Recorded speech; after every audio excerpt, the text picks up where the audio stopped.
Hi hello வணக்கம் மக்களே, welcome back to my channel. இன்னைக்கு ஒரு சூப்பரான தெலுங்கு படத்தோட எக்ஸ்பிளனேஷன் தான் பார்க்க போகிறோம். வாங்க டைம் வேஸ்ட் பண்ணாமல் கதைக்குள்ளே போகலாம். படத்தோட ஸ்டார்டிங் சீன்லேயே நம்ம படத்தோட ஹீரோவை காட்டுறாங்க. ஹீரோ எங்கேயோ வெளில போயிட்டு நைட்டு வீட்டுக்கு ரிட்டர்ன் ஆகிட்டு தான் இருக்காரு. ஹீரோக்கு கல்யாணம் ஆயிடுச்சு, வீட்டில் ஹீரோயின் இருக்காங்க. சரி, ஹீரோயினை கூப்பிட்டுக்கிட்டே வீட்டுக்குள்ளே நுழையிறாரு. வீடே ஒரே அமைதியாக இருக்குது, இருட்டாக இருக்குது, ஒரு லைட்டு கூட எரியல. என்னடா ஆச்சுன்னு சொல்லி போய் பார்த்தா ஹீரோவோட ஒய்ஃபை யாரோ கொலை பண்ணி வச்சுருக்காங்க. இதை பார்த்தோன்னே அவருக்கு பயங்கர ஷாக்கு. தேமி தேமி அழ ஆரம்பிக்கிறாரு. உடனே ஹீரோ அவரோட க்ளோஸ் ஃப்ரெண்டுக்கு ஃபோன் அடித்து இந்த மாதிரி என் ஒய்ஃபை யாரோ கொலை பண்ணி போட்டிருக்காங்கன்னு சொல்லிட்டு அழுதுகிட்டே சொல்லவும் அவர் பதறி அடிச்சுக்கிட்டு இந்த இன்ஃபர்மேஷன்லாம் போலீஸ்க்கு பாஸ் பண்ணிவிட்டு அவர் நேராக ஹீரோவோட வீட்டுக்கு வராரு. கொஞ்ச நேரத்திலே போலீஸ் டீமும் ஹீரோவோட வீட்டுக்கு வந்துடுது. ஸோ அங்கே எல்லா எவிடன்ஸுமே கலெக்ட் பண்ணுறாங்க. ஆனால் மர்டர் வெப்பன் கிடைக்கல. அது மட்டும் இல்லாமல் மர்டர் நடந்த இடத்த சுற்றி மிளகா பொடியை வேற தூவி விட்டு போட்டிருக்காங்க.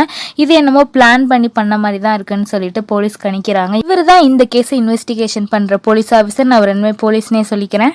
போலீஸ் இப்போ ஹீரோ கிட்ட தான் இன்வெஸ்டிகேஷனை தொடங்குறாரு. ஏன்னா ஒய்ஃப் இறந்து போயிட்டாலே ஃபர்ஸ்ட் சந்தேகம் ஹஸ்பண்ட் மேலே தான் வரும். ஸோ நீங்கள் நைட்டு எங்கே போனீங்க அப்படின்னு கேட்குறப்ப நான் ஒரு பார்ட்டிக்காக போயிருந்தேன், என் ஒய்ஃபையும் கூப்பிட்டேன், அவளுக்கு உடம்பு சரியாதனால வர முடியாதுன்னு சொன்னால் அதனால் அவளை வீட்டில் விட்டுட்டு நான் மட்டும் போனேன் சார்னு சொல்கிறாரு. நீங்கள் வழக்கமாக எத்தனை மணிக்கு வீட்டுக்கு வருவீங்கன்னு சொல்லி போலீஸ் ஆஃபீஸர் ஹீரோட்ட கேட்க, நான் எப்போதுமே சீக்கிரமாக தான் சார் வந்துடுவேன், இன்றைக்கி பார்ட்டிங்கிறனால கொஞ்சம் லேட்டாக ஆயிடுச்சு, அதுக்குள்ளே இப்படி ஆயிடுச்சுன்னு சொல்லிட்டு ஹீரோ சொல்லிட்டு இருக்காரு. போலீஸ் ஆஃபீஸருக்கு இப்போ சந்தேகம் ஹீரோ மேலேயும் ஹீரோட ஃப்ரெண்டு மேலேயும் தான் எழுது. அதனால் எதுக்கும் உங்களோட ஃபிங்கர் பிரிண்ட்டை கொடுங்கன்னு சொல்லிட்டு 2 பேரோட ஃபிங்கர் பிரிண்ட்டையும் வாங்கிக்கிறாங்க. அது மட்டும் இல்லாமல் இந்த கேஸ் முடிகிற வரைக்கும் நீங்கள் இந்த ஏரியாலே தான் இருக்கணும், எங்கேயும் போகக்கூடாது, நாங்கள் எப்போ ஸ்டேஷனுக்கு கூப்பிட்டாலும் நீங்கள் வரணும்னு சொல்லிட்டு போகிறாங்க. அதுக்கப்புறம் ஹீரோயினோட ஃபோனை எடுத்து செக் பண்ணதில் ரீசெண்ட் டயத்தில் ஹீரோட ஃப்ரெண்டு கூட அதிகமாக அவங்க பேசியிருக்காங்கன்னு தெரிய வருது. உடனே போலீஸ் ஆஃபீஸர் என்ன நினைக்கிறாருன்னா, ஒருவேளை ஹீரோட ஃப்ரெண்டு கூட இல்லிசிட் அஃபேரில் இருந்து இந்த விஷயம் ஹீரோக்கு தெரிஞ்சனால கோபத்தில் ஹீரோயினை கொலை பண்ணியிருப்பாரோன்னு நினைக்கிறாரு. போலீஸ் ஆஃபீஸரோட கெஸ் தான், எந்த எவிடன்ஸுமே அவருக்கு இல்லை, இவராகவே கெஸ் பண்ணுறாரு. போலீஸ் ஆஃபீஸரை அடுத்ததாக யார்கிட்ட இன்வெஸ்டிகேஷன் பண்ணுறாங்கன்னா, ஹீரோவும் ஹீரோட ஃப்ரெண்டும் சேர்ந்து தான் ஒரு கம்பெனி வச்சு நடத்திட்டு இருப்பாங்க. அந்த கம்பெனியில் பிஏவே வேலை பார்க்குற ஒரு நபரை தான் போய் மீட் பண்ணி இன்வெஸ்டிகேஷன் நடத்துகிறாங்க. ஹீரோ எந்த மாதிரி டைப்பு என்னன்னு சொல்லி பிஏட்ட கேட்க, ஹீரோ ரொம்ப நல்ல டைப் சார், எங்கள் அம்மாவுக்கு உடம்பு சரியில்லைன்னு சொல்லிட்டு 2 லட்சம் கடன் கேட்டேன், அவர் என்ன ஏதுன்னு கூட கேட்காம உடனே காசை கொடுத்துட்டாரு அப்படின்னு சொல்லிட்டு நல்ல விதமாக சொல்கிறாங்க. அடுத்ததாக ஹீரோ வீட்டில் வேலை பார்க்குற மேடை போய் விசாரிக்கிறாங்க. ஸோ நீங்கள் எத்தனை வருஷமாக இந்த வீட்டில் வேலை பார்க்குறீங்க, ஹீரோக்கும் ஹீரோயினுக்கும் உள்ள ரிலேஷன்ஷிப் எப்படின்னு சொல்லி விசாரிக்கிறப்ப வேலைக்கார அம்மா என்ன சொல்கிறாங்கன்னா, அவங்களுக்குள்ள அடிக்கடி சண்டை வந்துக்கிட்டே இருக்கும் சார், ரீசெண்ட் டயத்தில் கூட ஏதோ பணத்துக்காக சண்டை போட்டுக்கிட்டாங்கன்னு நினைக்கிறேன் அப்படின்னு சொல்லிட்டு ஒரு இன்சிடென்ட் வேற சொல்கிறாங்க. ஹீரோயினுக்கு ஒரே ஒரு தாத்தா தான் இல்லையா, அவர் இறந்ததுக்கப்புறம் 400 கோடி மதிப்புள்ள ஒரு ப்ராப்பர்ட்டி ஹீரோயினுக்கு வந்திருக்கும். ஹீரோயின் அதை என்ன பண்ணுவாங்க, அப்படியே ஒரு அனாத ஆசிரமத்துக்கு கொடுக்குறதா அதை பற்றி பேசிக்கிட்டு இருப்பாங்க. ஹீரோ இதை கேட்டு டென்ஷன் ஆயிடுவார். இவ்வளோ கோடி மதிப்புள்ள ப்ராப்பர்ட்டியை போய் ஒரு அனாத ஆசிரமத்துக்கு எழுதி வைக்கிறேன், நம்ம எவ்வளோ கஷ்டத்தில் இருக்கோம் தெரியுமா அப்படின்னு சொல்லிட்டு பேசிட்டு ஒரு சண்டை வந்திருக்கும். அதை தான் அந்த வேலைக்கார அம்மா இது மென்ஷன் பண்ணியிருப்பாங்க. இன்னொரு விஷயம் சொல்ல மறந்துட்டாங்க, கொலை நடந்த அன்னைக்கு ஹீரோட வீட்டில் லாக்கர்ல இருந்து 50 லட்சம் பணமும் காணாம போயிருக்கும். எல்லாம் ஒரு பக்கம் இருக்க ஹீரோ ரொம்பவே ஃபீல் பண்ணிட்டு இருக்காரு, ஹீரோயின் இறந்ததை நினச்சி. ஸோ ரொம்பவே தனிமையில் வாடிட்டு இருக்காரு. அது மட்டும் இல்லாமல் போலீஸ் ஆஃபீஸர் ஹீரோ கிட்ட ஹீரோயினுக்குன்னு சொந்தக்காரவங்க யாராவது இருக்காங்களான்னு கேட்குறப்ப, அவளுக்குன்னு ஒரே ஒரு தாத்தா தான், அவரும் ரீசெண்ட் டைமில் இறந்து போயிட்டாரு, நாங்கள் அவங்க தாத்தா வீட்டில் தான் இருந்தோம், ரீசெண்டாக தான் இந்த வீட்டுக்கு மாடி வந்தோம் அப்படின்னு சொல்கிறாங்க. அது மட்டும் இல்லாமல் இவ்வளோ பெரிய வீட்டில் இருக்கீங்க, இந்த வீட்டில் ஒரு சிசிடிவி கேமரா கூடவா வைக்கல அப்படின்னு கேட்குறப்ப, தெரில சார், ஹவுஸ் ஓனர் வைக்கலையாட்டுக்கு, நாங்கள் வந்து 1 மாதம் தான் ஆகுதுன்னு சொல்கிறாங்க. சரி ஓகே விடுங்கன்னு சொல்லிட்டு, சரி சரௌண்டிங்கில் எங்கேயாவது சிசிடிவி கேமரா ஃபுட்டேஜ் இருக்கான்னு சொல்லிட்டு போலீஸ் ஆஃபீஸரோ தேடி பார்த்துட்டு இருக்காங்க. அது மட்டும் இல்லாமல் ஹீரோயினுக்கு அம்மா இருக்காங்க. ஹீரோயினோட அம்மா சின்ன வயசாக இருக்கப்போ ஹீரோயின் அவங்க தாத்தா கிட்ட விட்டுட்டு இவங்க இன்னொருத்தவங்களை கல்யாணம் பண்ணிட்டு போயிருப்பாங்க. இப்போ ஹீரோயினோட அம்மா கிட்ட தான் போலீஸ் ஆஃபீஸர்ஸ் விசாரிச்சுக்கிட்டு இருக்காங்க. இது மாதிரி உங்கள் பொண்ணு இறந்து போயிட்டாங்கன்னு சொல்லி நீங்கள் ஏன் வந்து பார்க்கவே இல்லைன்னு சொல்லி கேட்குறாங்க.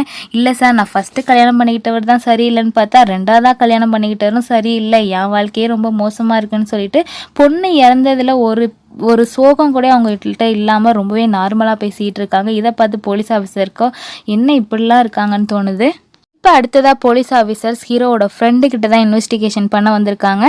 ரீசெண்ட் டயத்தில் ஹீரோயின் உங்கள்கிட்ட அதிகமாக ஃபோன் பண்ணி பேசிகிட்டு இருந்திருக்காங்களேன்னு கேட்குறப்ப, சார் அவன் என் சொந்தக்கார பொண்ணு, என் தங்கச்சி மாதிரின்னு சொன்னால் கூட நீங்கள் நம்ப மாட்டீங்க, நீங்கள் முதல்ல உங்கள் இன்வெஸ்டிகேஷன் வேலையை ஒழுங்காக பாருங்கள் அப்படின்னு சொல்லிட்டு இவர் கொஞ்சம் ரூடாகவே பேசி அனுப்பி விடுறாரு.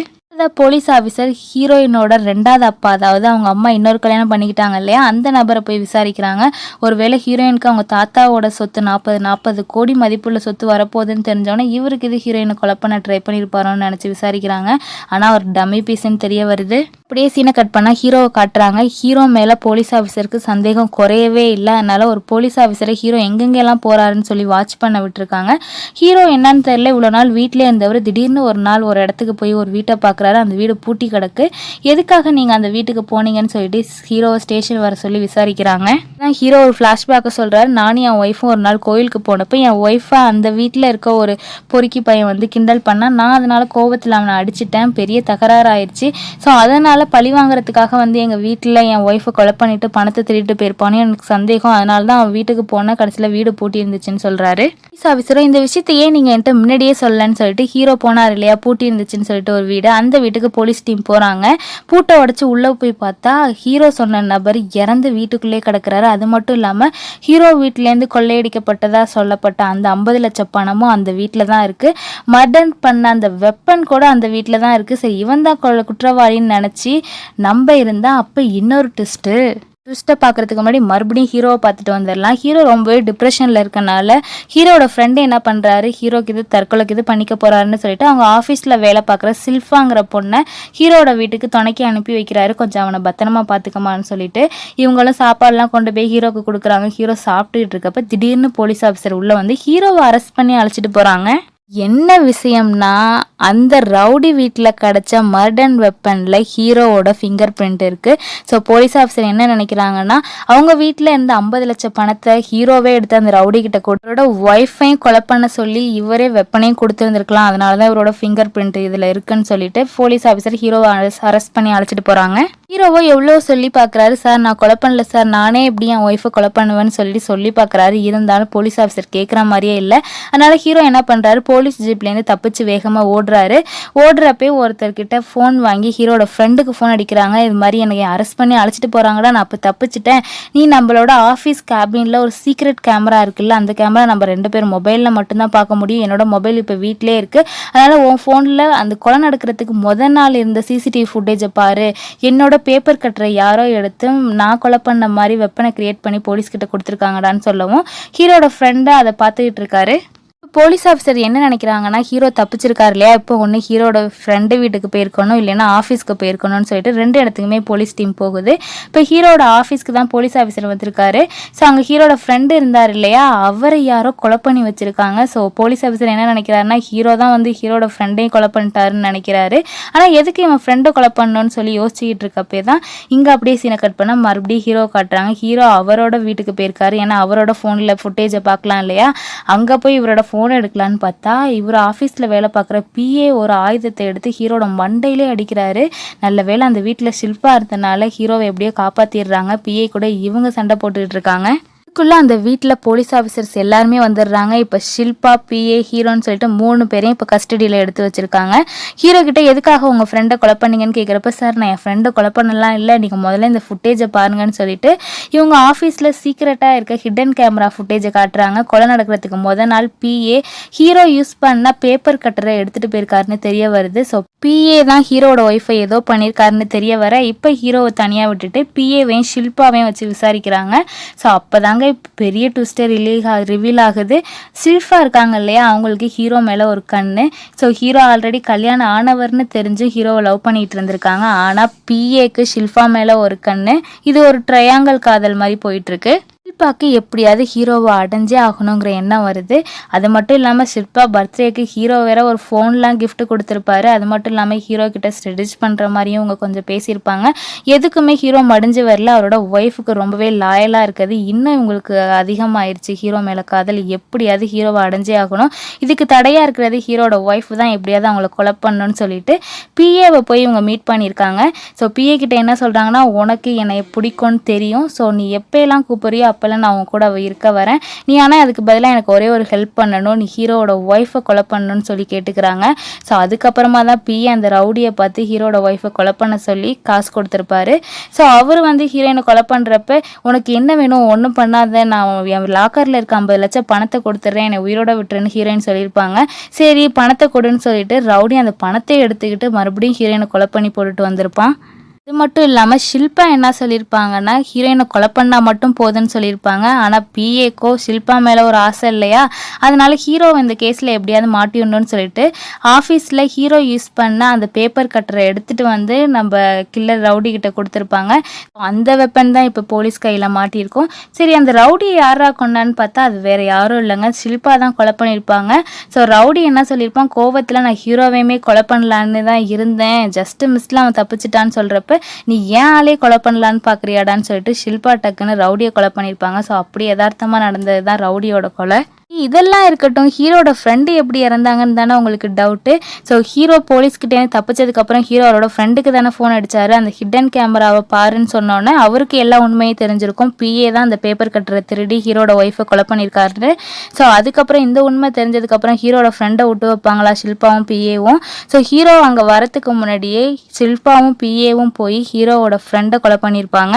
ஸோ இப்போ எல்லா பிரச்சனைக்கு காரணம் ஷில்பாவும் பிஏவும் தான் தெரிஞ்சதுக்கப்புறம் அவங்க 2 பேருக்கும் தான் தண்டனை, கேஸின்மை எல்லாமே ஓடிட்டு இருக்கோம். ஹீரோக்கு இப்போ எந்த பிரச்சனையுமே இல்லை, ஹீரோவை ரிலீஸ் பண்ணிடுறாங்க. ஹீரோ இறந்து போன அவரோட ஒய்ஃபையும் அவரோட ஃப்ரெண்டு ஃபோட்டோவையும் பார்த்து ரொம்பவே ஃபீல் பண்ணிட்டு இருக்காரு. இதோட படம் முடிஞ்சிச்சுன்னு பார்த்தா இப்போ தாங்க ஒரு பயங்கரமான ட்விஸ்ட்டை ரிலீஸ் பண்ணுறாங்க. ஆக்சுவலி ஹீரோ பிளான் பண்ணி தான் அவரோட ஃப்ரெண்டு கூட ஃப்ரெண்டாக இருக்காரு. ஏன்னா ஃப்ரெண்டு ரொம்ப பணக்காரர் இல்லையா. ஸோ எப்படியாவது இவனை காக்கா பிடிச்சி நம்ம மேலே வந்துடணும்னு சொல்லிட்டு தான் அவரோட ஃப்ரெண்டோட மிங்கிள் ஆயிருப்பார். அவரோட ஃப்ரெண்டுக்கு மிங்கிளானதுக்கு அப்புறம் தான் ஹீரோயினை பார்த்துருப்பாரு. ஹீரோயினுக்கு ஒரு தாத்தா இருக்காங்க, அவரும் மிகப்பெரிய பணக்காரன்னு தெரிஞ்சதுக்கப்புறம் ஹீரோயினை பிளான் பண்ணியே மடக்கியிருப்பாரு. அதுக்கப்புறம் ஹீரோயினோட தாத்தா வீட்டில் தான் இருந்திருப்பாங்க. ஸோ ஹீரோயினோட தாத்தா திடீர்னு இறந்து போயிருப்பாரு. ஸோ அவரோட சொத்து 40 கோடி ஹீரோயினுக்கு வரப்போகுதுன்னு தெரிஞ்ச உடனே ஹீரோயினை எப்படியாவது கொலை பண்ணிடலான்னு ஹீரோ தான் பிளான் போட்டிருப்பாரு. ஸோ அவங்க தாத்தா கட்டின வீட்டில் ஏகச்சக்கமான செக்யூரிட்டிஸில் சிசிடிவி கேமரான்னு சொல்லிட்டு நிறைய பிரச்சனை இருக்கனால இந்த வீடு சரியில்லை, கொஞ்ச நாளைக்கு நம்ம வெளில போய் இருந்துட்டு வரலான்னு சொல்லிட்டு வாடகை வீட்டுக்கு ஹீரோ தான் பிளான் பண்ணி அழைச்சிட்டு வந்திருப்பாரு. அதுவும் சிசிடிவி கேமராவே இல்லாத வீடா பார்த்து. அதுக்கப்புறம் ஹீரோக்கு ஆஃபீஸில் வேலை பார்க்குற ஷில்பாங்கிற பொண்ணுக்கு நம்ம மேலே க்ரஷ் இருக்குன்னு தெரிஞ்சுக்கிட்டு அந்த பொண்ணை இன்னும் கொஞ்சம் தூண்டி விட்டு அவளே நம்ம ஒய்ஃபை கொலை பண்ணிடுவா, நம்மளுக்கு எந்த பிரச்சனை இல்லைன்னு தெரிஞ்சு தான் ஷில்பா கிட்ட கொஞ்சம் இவர் க்ளோஸாகவே பழகியிருக்காரு. இவர் நினச்ச மாதிரியே ஷில்பா பிளான் பண்ணி அவரோட ஒய்ஃபை கொலை பண்ணிட்டாங்க. இப்போ ஹீரோக்கு ஒரே கல்ல 2 மாங்காங்கிற மாதிரி ஹீரோயினோட தாத்தாவோட சொத்தும் ஹீரோக்கு தான் வருது, ஹீரோயினோட இன்சூரன்ஸ் பணமும் ஹீரோக்கு தான் வருது. இதோட பத்தாதுன்னு சொல்லிட்டு ஹீரோட ஃப்ரெண்டோட இன்சூரன்ஸ் கூட இவருக்கு தாங்க வருது. ஏன்னா பினாமியா இவரோட பேரை தான் போட்டிருக்காரு. உண்மை எல்லாத்தையும் போலீஸ் ஆஃபீஸரும் கண்டுபிடிச்சிடுறாரு. ஆனால் ஹீரோவை பிடிச்சி போட எந்த எவிடன்ஸுமே இல்லாதனால போலீஸ் ஆஃபீஸர் என்ன பண்ணுறாரு, ஆள் வச்சு ஹீரோவை கார்லேயே வச்சு அடித்து தூக்கிடுறாரு. ஒரு ஆக்சிடென்ட் மாதிரி கிரியேட் பண்ணி ஹீரோவை கொன்னுடுறாரு. இதோட படமும் முடியுது. தேங்க்யூ.